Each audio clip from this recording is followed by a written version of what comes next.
Let's create a story that helps make this insane scandal easier to understand and more detailed. Imagine you're playing football with a team, and there's this guy on your team. Let's call him Ross.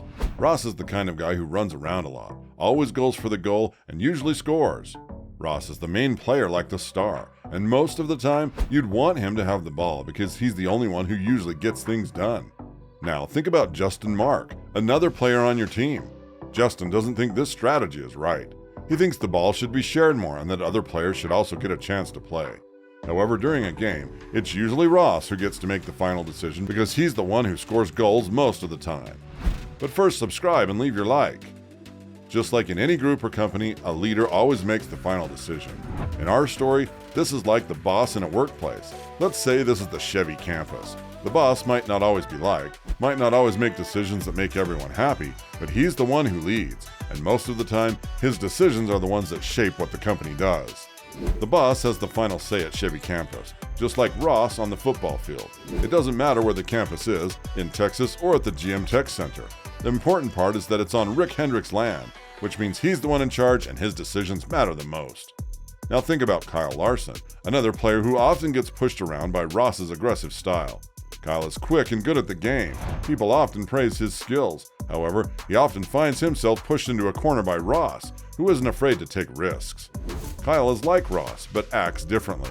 He is not bold or loud, which often helps him. He's been successful and has earned respect because of his quick and impressive playing. However, he often finds himself in hard positions because of Ross's daring moves. In a recent game, Kyle was pushed into a tough spot by Ross, and he wasn't happy about it. He felt that Ross was getting more chances with the ball than he should, and he didn't like it. However, despite the hard position he was put in, it's important to note that he never bumped into Ross. This shows his skill and ability to handle hard situations, making him a great player. This situation shows how different styles of playing and team dynamics work in a team, or any group for that matter. This paints a clear picture of how everyone plays a unique role, each helping in their own ways to make the team successful. Now let's step into a different world. The exciting, fast-paced world of car racing. It's an environment that's complex and thrilling, filled with many important decisions and quick choices, each playing a big part in deciding who wins. Our story focuses on two racers, Ross and Kyle Larson, and a race that shows the intense dynamics that can happen. Imagine this scene. During a race, Ross found himself in a hard spot. He was on the inside lane of the track, trying to navigate the first and second corners, a task as hard as solving a maze. His plan was clear, to push Kyle into those corners to get a smoother exit off the second turn. Sounds easy, right? But in racing, as in life, nothing is ever that easy.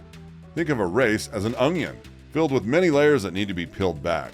These layers represent the many factors at play, the strategies, the rivalries, and the unpredictability of the sport. So when Ross causes a crash involving Brad, a move that is similar to a past incident at Dover that also involved Kyle, the same racer he had a fight with earlier in the week, you might want to think of it as just an unfortunate accident, a risk of the fast sport. But here's the twist. Ross is the one who caused the crash. This incident puts Ross in an awkward position. Imagine each racer having a goodwill account, where goodwill from other drivers acts as deposits. With every careless move, Ross is making big withdrawals, and he's not making any deposits. As the racing season moves towards the playoffs, he risks facing backlash from other racers, who might resort to aggressive tactics like the one Kyle used in their last few encounters, bumping into his rear and side, racing him hard and fast. In the race before this incident, the roles were reversed, and Kyle found himself in Ross's current position. This swapping of lanes only served to ramp up the tension between the two racers. Indeed, when disorder broke out behind Kyle, he didn't pause to drive Ross directly into the barrier, escalating their ongoing rivalry. Before jumping to conclusions and blaming one side or calling for team officials like Eric Warren to step in, remember this was not a one-sided clash. Both racers were partaking in tough, arguably dubious tactics leading up to the result. The intense racing that evening attested to the high stakes and ferocious competition inherent in the sport. Both parties played hard. Ross was all in to secure victory, even if that meant sparking conflicts. His dedication shone through as he exited the media center post-race, a commitment that resulted in both him and Kyle smashing into the barrier. What does this episode teach us? It highlights the fascinating aspects of auto racing, complexities hidden beneath its high-speed facade. Every race is a distinctive narrative, with layers of tactics, face-offs, and unexpected occurrences. As fans, we can only marvel at these racers dueling on the track, each striving for the cherished top position while navigating the complex layers of this high-pressure sport. The thrill might be captivating, but it's a sobering reminder of the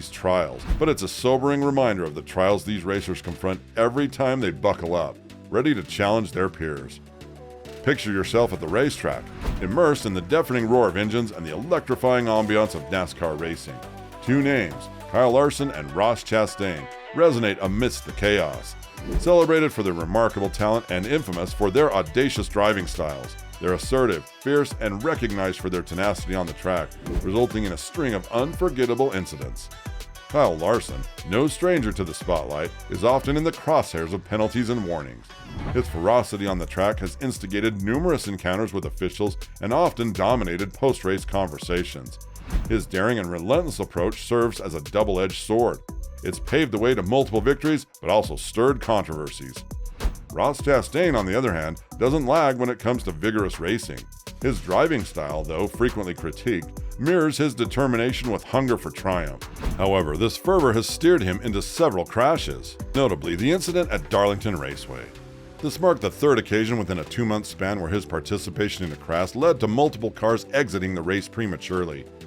Despite the criticism, Chastain asserts that his aim isn't to create havoc or harm other drivers. He insists that he's merely pushing boundaries, racing hard, and competing to the best of his abilities. However, the fine line between racing hard and recklessly racing continues to fuel controversy surrounding his actions. Larson, while recognizing Chastain's talent, has expressed that Chastain needs to learn to race more cleanly. This shared sentiment within the NASCAR community reverberates a broader debate surrounding Chastain's driving style. Opinions are divided. On one side, there are those who see Chastain as a gifted and fiery competitor, admiring his intense approach to racing. On the flip side, there are those who perceive him as reckless, a driver whose aggressive tactics endanger the safety of his fellow racers. The infamous Darlington Raceway collision remains a hot topic for debate. The central question here is who was to blame? Was it due to Chastain's assertive driving that the crash occurred, or did Larson perhaps fail to leave adequate space for Chastain? Views on this matter are divided right down the middle, with no definitive answer in sight. Ultimately, the decision falls on the shoulders of NASCAR officials. Their role is crucial in maintaining the rules and ensuring fair play in the game. This particular incident ignited a broader discussion about the part aggressive driving plays within NASCAR. The reality of NASCAR is a world of high speed, high stakes where a decision made in a split second can mean the difference between triumph and catastrophe. This begs the question, how aggressive is too aggressive? A group of enthusiasts argue that aggressiveness is an inherent part of the sport, as indispensable as the cars themselves. They contend that without bold maneuvers and brave moves, the sport would lose its appeal and become dull. But what do you think? Share your thoughts in the comments below. And don't forget to like, subscribe, and ring that notification bell for everything on NASCAR.